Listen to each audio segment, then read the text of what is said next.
투데이 모닝콜입니다. 정부가 기후 위기 대응을 총괄할 기후에너지부 신설을 추진합니다. 이른바 경제와 환경을 아우르는 기후 컨트롤 타워를 구축하겠다는 구상인데요. 오늘 모닝콜에서는 이 공약 설계에 참여한 김성환 더불어민주당 의원을 모시고 자세한 이야기 나눠보도록 하겠습니다. 네, 의원님 안녕하십니까? 네, 안녕하세요. 네, 이재명 대통령이 취임 선서에서 두 차례나 이 기후를 언급을 했습니다. 그만큼 이 문제가 중요하다는 거겠죠. 이 새 정부의 핵심 에너지 정책 설명해 주시죠. 네, 지금 지구촌 온도가 산업화 대비 1.5도 지금 이상 올라가고 있다는 거 아닙니까? 네. 그 기후위기 때문에 지금은 이제 일상적으로 폭염이나 홍수나 산불이나 이런 게 거의 매년 그 강도가 세지고 있고요. 근데 이게 1.5도가 아니라 2.0을 넘어가면 세계 경제가 붕괴할 정도로 그 위험의 정도가 심해져서 기후 위기가 아니라 요즘은 기후 재난 정도로 수준이 높아졌습니다. 그런 문제를 해결하기 위해서 일종의 땅속에 묻어둔 석탄과 석유는 이제 그만 캐 쓰고 자연이 주는 일종의 재생에너지로 전환을 하자라는 건데요. 기존에는 이 화석연료 위주의 전력망 시스템이 있었기 때문에 이걸 재생에너지 위주의 전력망으로 바꾸자, 소위 이 에너지 고속도로를 깔자 이렇게 해서 재생에너지와 그 재생에너지에 맞는 전력망 시스템으로 전체적으로 전환을 해서 그와 관련된 녹색 산업을 키우자. 녹색 산업이라고 하면 이제 전기차나 배터리나 히트펌프나 풍력이나 태양광 같은 이런 새로운 산업도 키워서 기후위기에도 대응을 하고 새로운 녹색 산업도 키워서 국내 일자리를 이제 새롭게 변화시키고 발전시키자 이런 취지가 담겨 있다고 보시면 되겠습니다. 네, 재생에너지로의 전환과 녹색 산업을 성장을 시킨다. 네. 이런 말씀이시군요. 그런데 이 기후에너지부라는 것이 환경부의 기후, 이 산업부의 에너지 분야를 떼어내서 새로 만들겠다는 건데 꼭 이 부처가 필요한 이유가 있습니까? 그러니까 이제 기후와 관련한 정책 기능은 그동안 환경부가 해왔는데요. 예를 들면 유엔에 우리나라가 2030년까지 이산화탄소를 얼마나 줄이겠다. 이것에 대한 총괄 부처는 환경부인데 그것에 대한 실행 수단은 대부분 산업부가 가지고 있었어요. 그러니까 이제 일종의 정책 기능은 환경부에 있는데 실제로 그 실행 기능은 산업부에 있다 보니까 다른 부처가 시키는 꼴이 되잖아요. 있군요, 이렇게. 그러니까 이걸 내가 꼭 열심히 해야 돼. 약간 이런 관행들이 있다 보니까 그것을 이행하는 속도가 매우 더디거나 혹은 이제 잘 안 가거나 이런 문제가 있었죠. 그래서 그 기능을 통합하면 훨씬 더 효과적이라고 하는 게 여러 국가들의 사례이기도 합니다. 네, 그러면 기존에 있던 구조적 한계를 보완해서 속도를 높이겠다 이런 말씀이신가요? 그렇습니다. 이제 국회 미래연구원에서 조사한 바에 따르면 유럽의 많은 국가들이 기후에너지부 이름은 조금씩 다른데 이렇게 통합을 했더니 매년 이제 이산화탄소 감축률이 한 5% 됐던 게 한 15%, 18%까지 늘어나더라. 그러니까 효과가 훨씬 좋더라. 이런 평가들이 있습니다. 네, 먼저 유럽 이야기를 하셔서 그쪽 얘기를 먼저 해보려고 하는데요. 독일과 프랑스 등이 기후와 에너지 분야를 합친 부처를 만들었다가 최근에 다시 분리를 했습니다. 이건 어떻게 보시나요?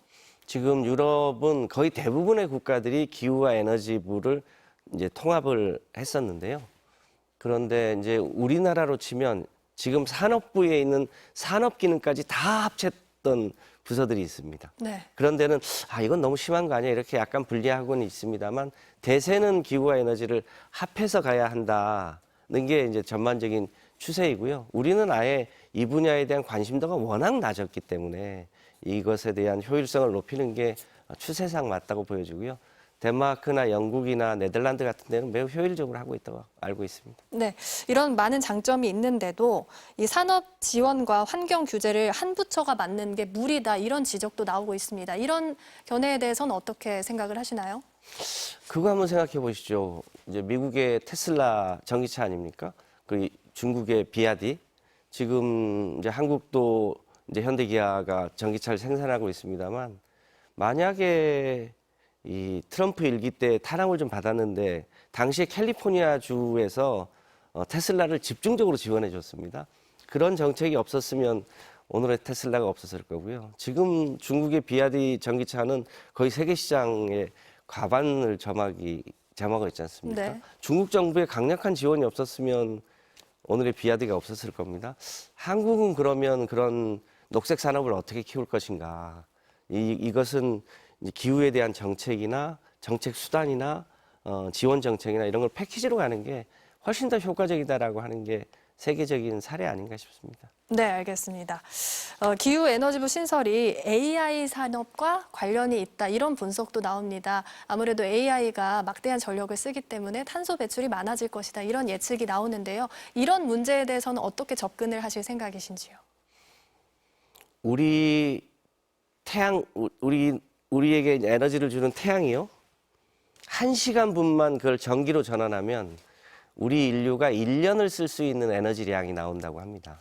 그러니까 지금 거의 모든 것을 전기화해야 됩니다. 우리가 타고 다니는 자동차, 휘발유나 경유 쓰지 않습니까? 네. 이거 전기화로 바꿔야 되고요.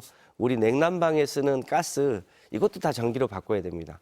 전기가 너무 많이 늘어나지 않느냐 이런 걱정을 하시는데 태양이 주는 에너지를 아주 효율적으로 전기화하면 충분히 그 전기를 감당하고도 남는다는 게 과학자들의 얘기입니다. 그러니까 그런 걱정보다는 빨리 이 기후에게 영향을 미치지 않는 그런 이제 새로운 자연 에너지, 재생 에너지로 전환의 속도를 더 붙여서 그와 관련한 새로운 산업을 키우는 게 훨씬 더 효과적이다.